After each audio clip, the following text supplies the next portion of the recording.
how to add featured photos on Facebook. So now go ahead and launch the Facebook application. So in your home feed, you will see the three horizontal lines which is located on the upper right corner. Tap this icon, which will direct you to the menu page. Now tap on your profile icon located on the upper left corner and select the Edit Profile option, which is beside the Add to Story. And now scroll down until you find the Featured panel.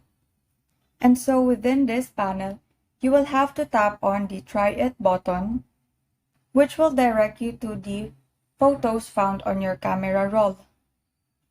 So you can also tap See All so that it will present you all of your photos. Now select all the photos that you want to feature in your account.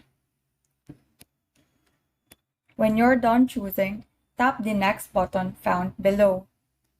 So for your collection, if you want to put a title, just tap on the pencil icon and start writing your title. But if you opt not to put any title, just tap the Save button below. And then restart your profile page. When you visit your profile page, you will see your collection under Details. And so that is how you add featured photos on Facebook. Thank you and have a great day.